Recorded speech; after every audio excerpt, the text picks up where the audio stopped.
ओम शांति। हम अव्यक्त मुरली रिवाइज कर रहे हैं। आज है 27वीं अव्यक्त मुरली। आज की मुरली का विषय है जिम्मेवारी उठाने के फायदे। जिम्मेवारी उठाने के फायदे। और ये मुरली बाबा ने सुनाई थी 26 जनवरी 1971। 26 जनवरी 1971 को बाबा ने ये सुनाई। तुम बच्चे हो विश्व को परिवर्तन करने वाले, विश्व के आधार मूर्त, विश्व के आधार मूर्त, उद्धार करने वाले भी हो और साथ साथ विश्व के आगे उदाहरण बनने वाले भी हो। क्या क्या बन गए आप? उदाहरण स्वरूप। तीसरा आधार, उद्धार और उदाहरण बनने वाले भी हो। जो आधार मूर्त होते हैं उनके ऊपर ही सारी जिम्मेवारी रहती है। अभी आपके एक कदम के पीछे अनेकों के कदम उठाने की जिम्मेवारी है। आपने एक कदम जैसा उठाया, अनेक कदम वैसे उठने वाले हैं। बोला ये जिम्मेवारी आपके ऊपर है कि आपका एक कदम उठा, आपको देखकर अनेक कदम उठे। पहले साकार रूप फॉलो फादर के रूप में सामने था ब्रह्मा बाबा। सब ब्रह्मा बाबा को देखकर चलते थे। अब किसको देखकर चलेंगे? दीदियों को, बड़े भाइयों को। जैसे वो करेंगे वैसे आगे वाले करेंगे।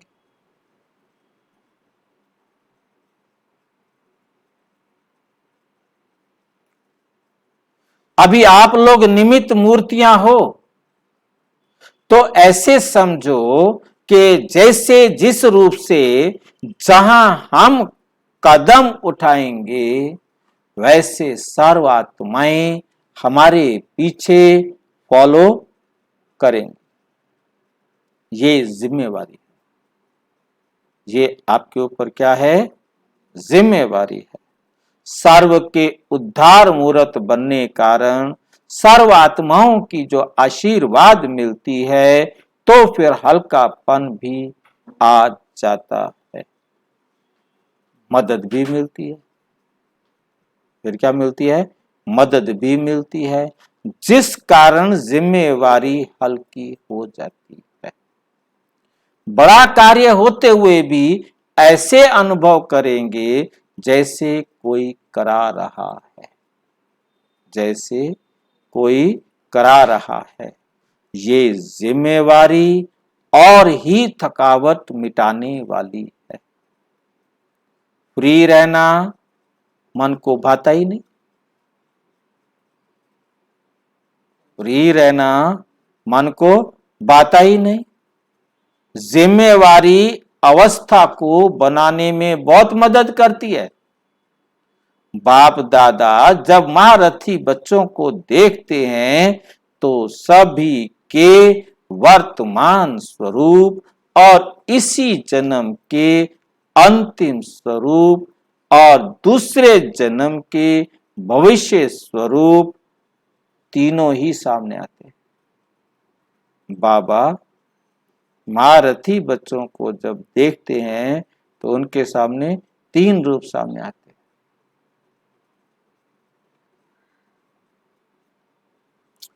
अंतिम क्या स्टेज होगी और नेक्स्ट बर्थ में उसका क्या रूप होगा, और वर्तमान तो है ही है।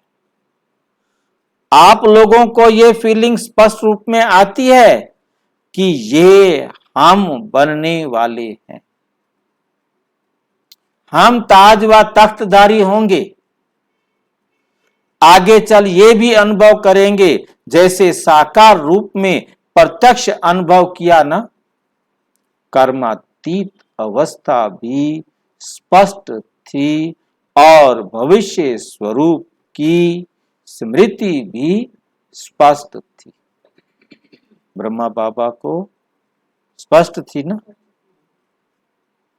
ऐसे ही आपको भी स्पष्ट होगी। भविष्य संस्कार इस स्वरूप में प्रत्यक्ष दिखाई देते थे, तो आप सभी ऐसे अनुभव करेंगे जैसे कि बस ये शरीर छोड़ा और वो तैयार। बुद्धि बल द्वारा इतना स्पष्ट अनुभव होगा। अभी दिन प्रतिदिन अपनी सर्विस से, अपने सहयोगीपन से, अपने संस्कारों को मिटाने की शक्ति से अपने अंतिम स्वरूप और भविष्य को जान जाएंगे। पहले कहते थे ऐसा समय आएगा जो नजदीक वाले और दूर वाले स्पष्ट दिखाई देंगे, लेकिन अब वो समय चल रहा है जो देवी परिवार की आत्माएं हैं वही समझ सकती हैं कौन कौन समीप रतन है। जिनको जितना समीप आना है वो सरकमस्टांस अनुसार भी इतना समीप आएंगे। जिनको कुछ दूर होना है तो सरकमस्टांस भी बीच में निमित्त बन जाए, तो वो क्या होंगे, दूर चले जाएंगे। उनके साथ ऐसी परिस्थितियां बनेंगी कि वो, क्योंकि छोड़ते जाएंगे ना, किनारे टूटते जाएंगे, छूटते जाएंगे, परिवार से, समाज से, सबके बंधन टूटते जाएंगे और वो बाबा के साथ जुड़ते जाएंगे। और जिनको दूर जाना है वो ऐसे झमेले में फंसते जाएंगे जो बाबा से दूर।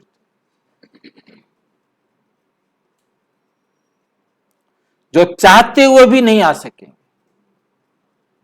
उनके अंदर रहेगा कि हम जाएं, परंतु वो ऐसे चंगुल में फंस चुके होंगे कि फिर चाहते हुए भी नहीं आ सकते। वो तो है ही भाई, कारण तो कोई ना कोई बनेगा ना।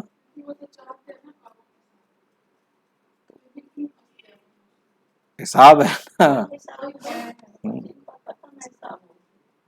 वो छूटते जाएंगे, जुड़ते जाएंगे। जिनको जुड़ना है वो जुड़ते जाएंगे, जिनको निकलना है वो निकलते जाएंगे। ये सभी भविष्य का साक्षात्कार अब भी प्रैक्टिकल सर्विस चल रही है। अपने भविष्य को जानना अब मुश्किल नहीं है, अब मुश्किल नहीं। हर एक को व्यक्तिगत अपने लिए भी कोई विशेष प्रोग्राम रखना चाहिए। जैसे सर्विस आदि के और प्रोग्राम बनाते हो, वैसे सवेरे से लेकर रात तक बीच बीच में कितना और कैसे अपनी याद की यात्रा पर अटेंशन रखने के लिए प्रोग्राम रख सकते कि कौन सी मेरे संस्कार ऐसे अच्छे नहीं हैं, खराब हैं, जिनमें मुझे परिवर्तन करना है, उस पर अपना प्रोग्राम रखें। क्योंकि सेवा में इतने बिजी ना हो जाओ कि अपने को भी परिवर्तन करने का समय ना मिले, फिर कहो बाबा मैं तो सेवा में बिजी था। इसका कोई मतलब नहीं था, बिजी था क्या मतलब। हमने कहा था, मैंने तो कहा था बैलेंस रखना, नहीं रखा तो तुम जानो। मैंने ना बताया हो तब तो मेरा कोई दोष है। बाबा तो कहता है कि बैलेंस रखो, सेवा भी करो, अपनी अवस्था को भी ठीक करो। ये डायरी बनानी चाहिए। अमृत वेले ही याद का प्लान बनाना चाहिए। अमृत वेले सारे दिन की प्लानिंग में सर्विस की प्लानिंग की कि मैंने वहां जाकर सेवा करनी है, ये काम बाबा की श्रीमत पर ऐसे करना है, ये काम बाबा की श्रीमत पर ऐसे करना है, ये काम मैं नहीं करूंगा, ऐसे नहीं करूंगा। सारी प्लानिंग बनाई, तो ये भी बनाओ। उसमें समझो आप लोग कोई स्थूल कार्य आदि में बिजी रहते हो, लेकिन उसमें भी थोड़ा समय के लिए जैसे नियम बांधा हुआ हो याद में रहने का, उस समय दूसरे को भी 2-3 मिनट के लिए स्मृति दिलाओ कि अभी हमारा ये कार्य है, आप भी याद में रहो। जैसे मुकर्रर टाइम पर ट्रैफिक भी रोक लेते हैं, कितना भी भले जरूरी काम हो, कोई पेशेंट को हॉस्पिटल में जाना होगा तो भी रोक लेंगे। इस रीति जहां तक कर सको उतना टाइम टेबल अपना बनाओ। तो और भी देखेंगे इन्हों का ये टाइम याद का मुकर्रर है, तो और भी आपको फॉलो करेंगे। आप उस टाइम रुकेंगे तो और भी आपको देखकर फॉलो करेंगे। कोई कार्य हो उनको आगे पीछे करके भी 2-4 मिनट का टाइम याद में रहने लिए जरूर निकालो, तो उससे वायुमंडल में भी सारा प्रभाव रहेगा। सभी 1-2 को फॉलो करेंगे, बुद्धि को रेस्ट भी मिलेगी और शक्ति भी बढ़ेगी और वायुमंडल को सहयोग मिलेगा। फिर एक अनोखापन दिखाई पड़ेगा। फिर क्या दिखाई पड़ेगा? एक अनोखापन दिखाई पड़ेगा।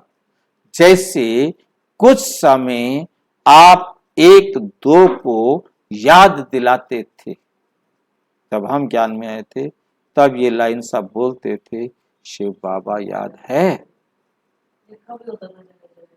फिर मैंने लिखा भी था, थर्मोकोल पर सेंटर पर लगाया था।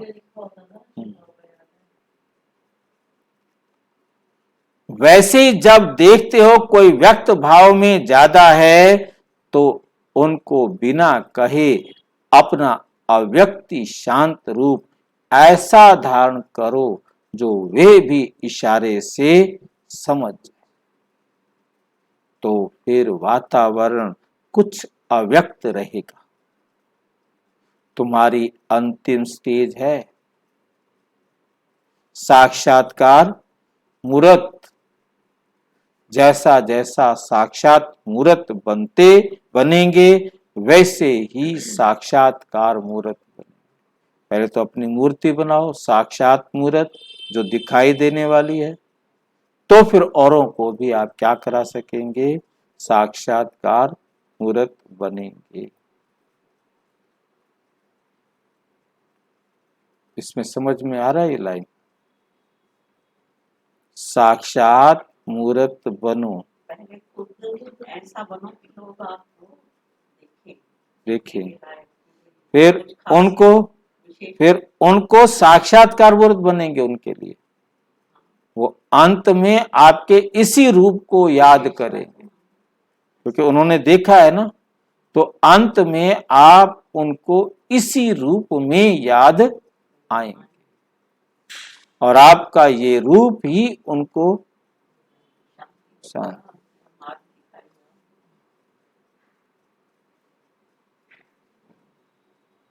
जब सभी साक्षात मूर्त बन जाएंगे तो संस्कार भी सभी के साक्षात मूर्त समान बन जाएंगे। अपने को निमित्त समझकर कदम उठाना है। अपने को क्या समझना है? निमित्त। फिर कदम उठाना है। जैसे आप लोगों से ईश्वरीय स्नेह, श्रेष्ठ ज्ञान और श्रेष्ठ चरित्र का साक्षात्कार होता है, वैसे अव्यक्त स्थिति का भी उतना ही स्पष्ट साक्षात्कार हो। मतलब आप अव्यक्त फरिश्ता हो, ये उनको साक्षात्कार। मतलब आपके रूप में ही अव्यक्त स्थिति हो, क्योंकि आप सब आत्माओं को एक समान अनुभव कर रहे हो, न्यारे प्यारे अवस्था में हो। ऐसी अवस्था उन सब को भी दिखाई।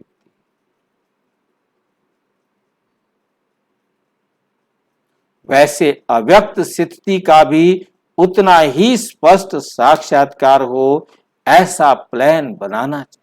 अपने लिए योजना बनाओ जो कोई भी महसूस करे ये तो चलता फिरता फरिश्ता है। जैसे साकार रूप में फरिश्तेपन का अनुभव किया ना, मतलब ब्रह्मा बाबा को सबने चलता फिरता फरिश्ता अनुभव किया ना, इतनी बड़ी जिम्मेवारी होते भी आकारी और निराकारी स्थिति का अनुभव कराते रहे। आकारी और निराकारी। आप लोगों का भी अंतिम स्टेज का स्वरूप स्पष्ट दिखाई देना चाहिए। कब कहा था? हाँ जी, 71 में। हम छोटे से 2 साल के घूमते होंगे। पिछले से पिछले जन्म में, तो पिछले जन्म में पिछले से पिछले क्या? अब 84 में है ना, 82 में तो कैसे? अच्छा, अब 84 में है ना, हाँ 83 में हुआ है, 73 में, 82 में। अच्छा, 73वां हुआ। अच्छा, 82वां। चलो ठीक है। अंत ये जो है 83वां हुआ ना, फिर 84वां बाबा के बच्चे बने।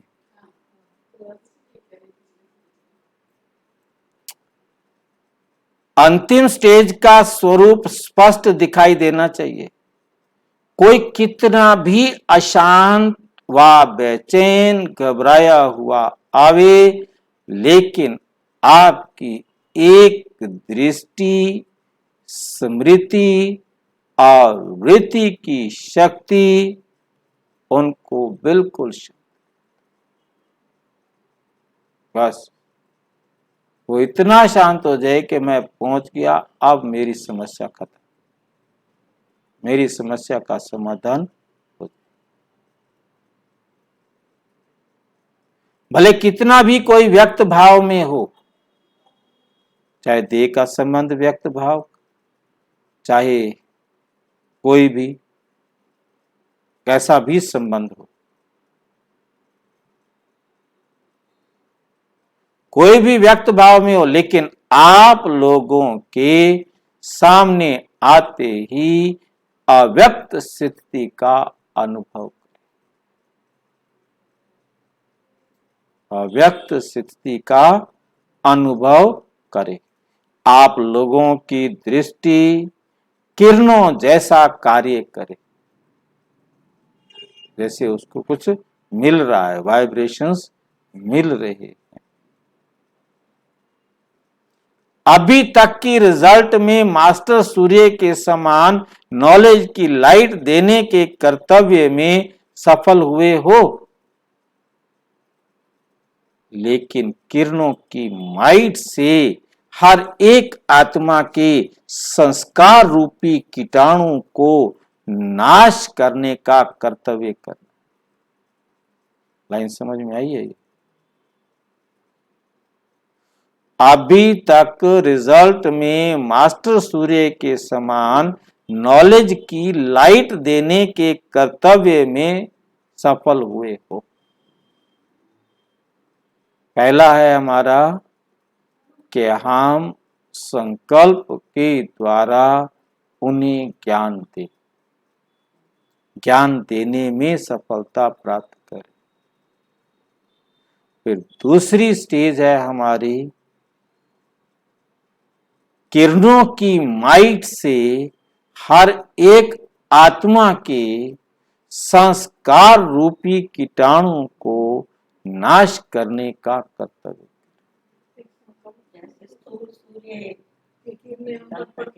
कीटाणु वगैरह नष्ट हो जाते हैं, ऐसे ज्ञान सूर्य, मास्टर ज्ञान सूर्य बन के किरणों से दूसरों के कीटाणु नष्ट कीटाणु नष्ट में कौन से कीटाणु है हमने? विकार संस्कार विकार। विकार संस्कार शारीरिक रोग नहीं, आत्मा आत्मा के रोगों का इलाज करने। पहला है ज्ञान देना और दूसरा है उन आत्माओं के रोगों को ठीक। शरीर का जिक्र नहीं कर सकता बाबा। आत्मा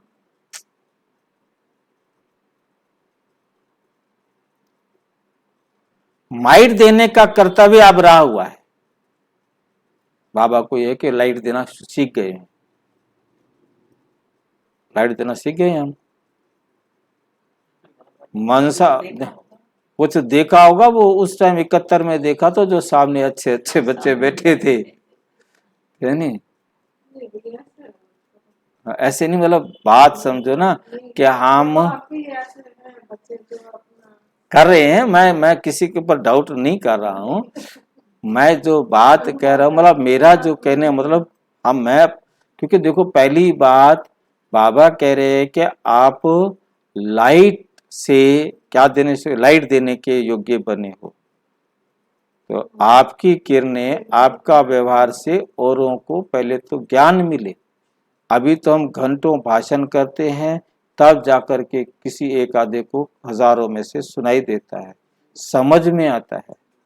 मनसा से मतलब उनको लगे कि ये जो कहते हैं ना वो ठीक कहते हैं, उनकी शक्ल देखते ही उनको समझ में आ जाए।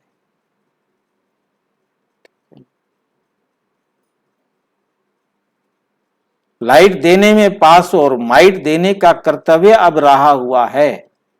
मतलब हम हमारे पास कोई आए और वो अपनी आत्मिक बीमारियों से मुक्त हो जाए, इतनी शक्ति हो आपके पास, यानी जैसे बताया मुरली में, जैसे कहा बाबा ने कि उन्होंने देवताओं को देखा, देवताओं ने उनको दर्शन दिए, उनके शरीर का आधार लिया या वो सूक्ष्म वतन में गए और उनको समझ में आ गया ये विकार हमारा जीवन नहीं है। मतलब उनको समझ में आ गया। आपके पास आते ही उनको लगे कि हमारे निर्विकारी बनना ही है। पुरुषार्थ तो वो करेंगे, परंतु आपका जीवन उनको आकर्षित करे। आपके जीवन को देखते ही उनको लगे कि हमें भी ऐसा बनने का पुरुषार्थ करना है। ये स्टेज है आपकी, जब आप क्या करते हो जाते हैं, माइट देने वाले। एक उनको लगे आपने कुछ सुनाया, उनको अच्छा लगा और वो आपके पास बैठा, ये है लाइट देना, ठीक है ना? आपके आपसे ज्ञान सुनने का वो इच्छुक हो। अब तो भागते हैं, इसकी शक्ल नहीं, शर्मा जी प्लीज, नहीं नहीं, क्या कौन सुनना चाहता है ज्ञान? ब्रह्मा को सिर खाएगा ये बैठ करके, ठीक है नहीं? सिर खाने वाले से तो दूर भागते हैं। तो मतलब जब उनको लगे कि इसकी बातें हमको सुननी है, तब समझो कि आप ज्ञान देने लायक बने हो। जब वो आपको देखें और उनको लगे कि हमें इन जैसा बनना है, तब समझो ना कि आपके पास ताकत है।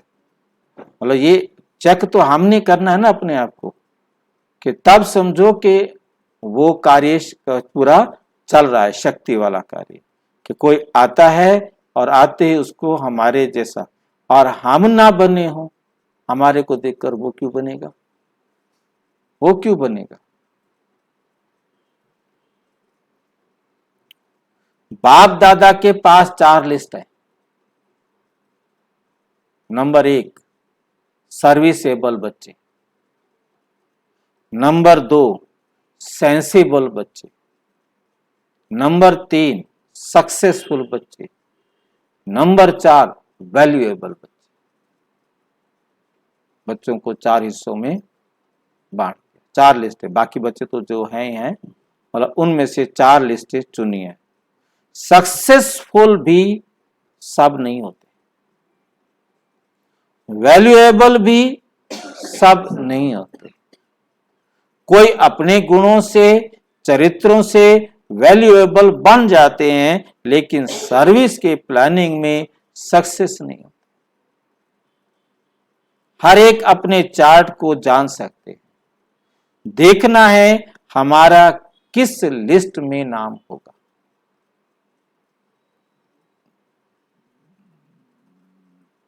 कोई कोई का चारों में भी नाम है, सर्विसेबल भी है, सेंसिबल भी है, और वैल्यूएबल भी है, और सक्सेसफुल भी। कोई का 2 में, कोई का 3 में, कोई का 1 में है। वैल्यूएबल का मुख्य गुण यह होता है जो उसको स्वयं भी अपने समय की, संकल्प की और सर्विस की वैल्यू होती है। अपने समय की, अपने संकल्प की, अपने सर्विस की वैल्यू होती है कि मैंने अपना एक भी संकल्प वेस्ट नहीं करना, अपनी सर्विस में 1 सेकंड भी वेस्ट नहीं करना। समय की भी, समय की, संकल्प की और सर्विस की वैल्यू। इसलिए उनके संकल्प, शब्द व उस द्वारा जो सर्विस होती है उसकी और भी वैल्यू रखते हैं, दूसरे भी वैल्यू रखते हैं। वह ड्रामा अनुसार उनकी वैल्यू हो जाती है। सभी उनको वैल्यूएबल की दृष्टि से देखते हैं कि इनका समय वेस्ट ना किया जाए।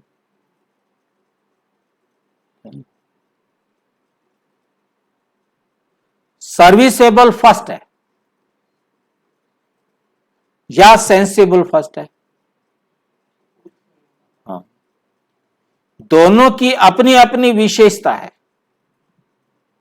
सेंसिबल की प्लानिंग बुद्धि ज्यादा होगी, लेकिन प्रैक्टिकल में लाने की विशेषता कम होती।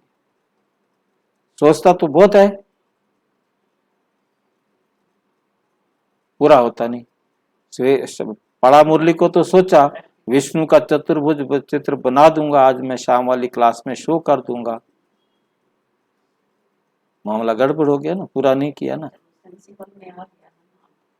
मतलब बता रहे हैं बाबा मतलब तुम्हारा पूरा नहीं करते ना। प्रैक्टिकल में लाने की विशेषता कम होती है, और सर्विसेबल जो होते हैं वो प्लानिंग कम करते हैं, लेकिन प्रैक्टिकल में आने के उसका उसमें विशेष गुण होता है। हो जाएगा। कोई में सेंस भी होती है और सर्विसेबल का गुण भी होता है। सेंस भी है, सर्विसेबल का गुण भी होता है। इस स्थापना के कर्तव्य में दोनों ही आवश्यक है। उनका संकल्प, प्लान जो चलता है उससे भविष्य बनता है।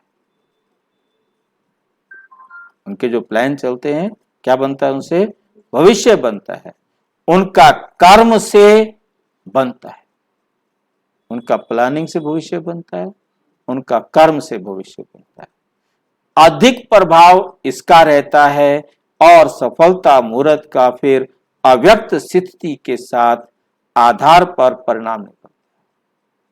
सफलता के लिए अव्यक्त स्थिति जरूरी है। सर्विसेबल, सेंसिबल के साथ अव्यक्त स्थिति को जोड़ेंगे तो आप जो है क्या बन सकेंगे? सफलता मूर्त बन सकेंगे। कोई कोई का प्लान भी चलता है, प्रैक्टिकल भी करते हैं, लेकिन सफलता कम होती है। लेकिन सफलता कम होती है। सर्विसेबल हो सकते हैं, लेकिन सफलता मूर्त सभी नहीं। सेंसिबल हो सकते हैं, सर्विसेबल हो सकते हैं, परंतु सफलता मूर्त सभी नहीं हो सकते। क्या कमी रह जाती है? अव्यक्त स्थिति की कमी होने के कारण जितनी सफलता मिलनी चाहिए थी उतना नहीं। कोई को ड्रामा अनुसार जैसे सफलता का वरदान प्राप्त हुआ रहता है, कोई को क्या होता है? ड्रामा अनुसार सफलता का वरदान प्राप्त हुआ होता है, उन्हों को मेहनत कम करनी पड़ती है, सहज ही सफलता मिल जाती है। ऐसे मिल जाती है। वरदान कैसे मिला? वरदान बिना पुरुषार्थ के नहीं मिलता। मासी का घर नहीं है। ऐसे करने वाले की सफलता होगा। हाँ, पहले कंडीशन बिल्कुल बिल्कुल।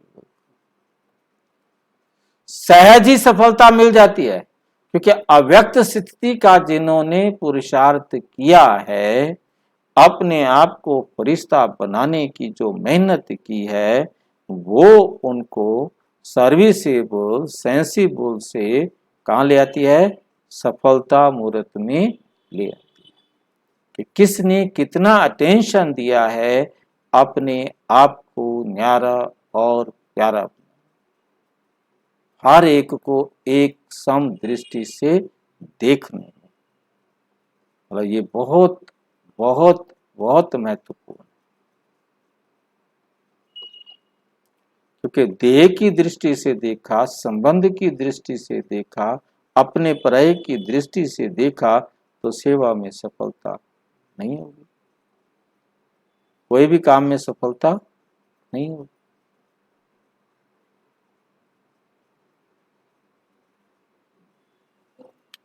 ये ड्रामा में हर एक का अपना पार्ट है, हर एक का।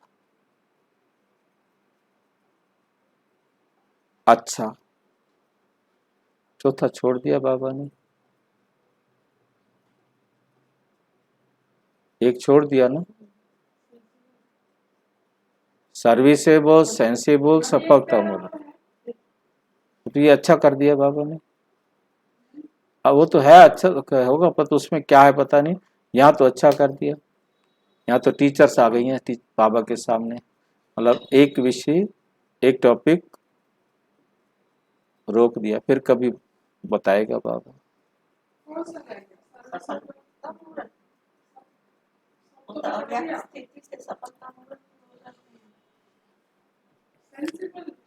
सर्विसेबल सेंसिबल सफलता मूर्त, और चौथा क्या था? वैल्यूएबल। वैल्यूएबल वाला नहीं बताया, वैल्यूएबल रह गया है ना।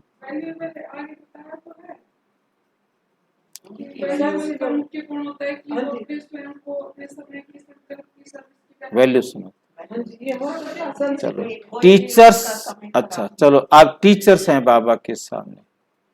टीचर्स तो है ही टीचर्स, टीचर्स तो हैं ही टीचर्स। टीचर्स को सदैव ये स्मृति में रहना चाहिए कि टीचर बनने से पहले स्टूडेंट स्मृति में स्टडी याद रहेगी। जब स्वयं स्टडी करेंगे तो औरों को स्टडी कराएंगे। स्टूडेंट लाइफ ना होने के कारण औरों को स्टूडेंट नहीं बना सकते। अपनी स्टूडेंट लाइफ नहीं है तो औरों को फिर स्टूडेंट नहीं बना सके। वातावरण को बदलने के लिए अपने को सदैव ये समझना चाहिए कि मैं मास्टर सूर्य हूं। सूर्य का कर्तव्य क्या होता है? एक तो रोशनी देना, दूसरा किचड़े को खत्म करना।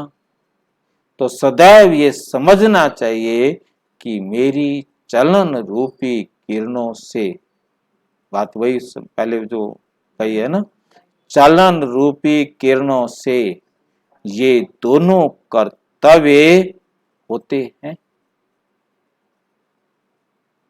मतलब मेरा हर एक्ट मेरे संबंध संपर्क में आने वाले को ये अनुभव कराए कि मुझे भी ये ज्ञान लेना है, मुझे भी इन जैसा बनना। यदि मैं स्टूडेंट हूं तो उनको ये आकर्षण हो।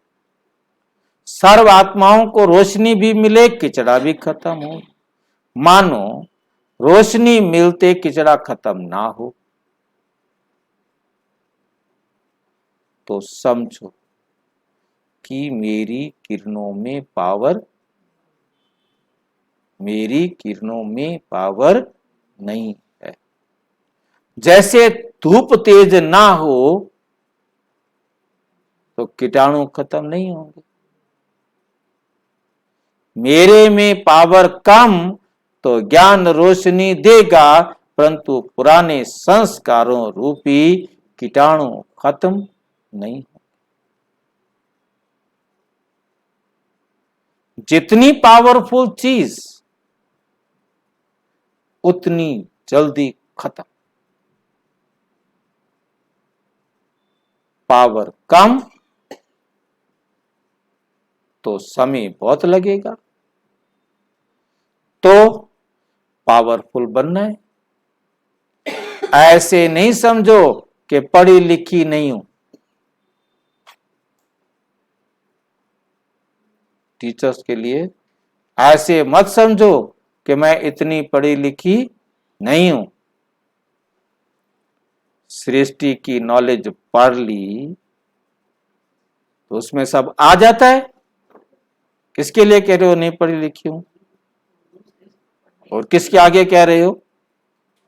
किसके आगे कह रहे हो?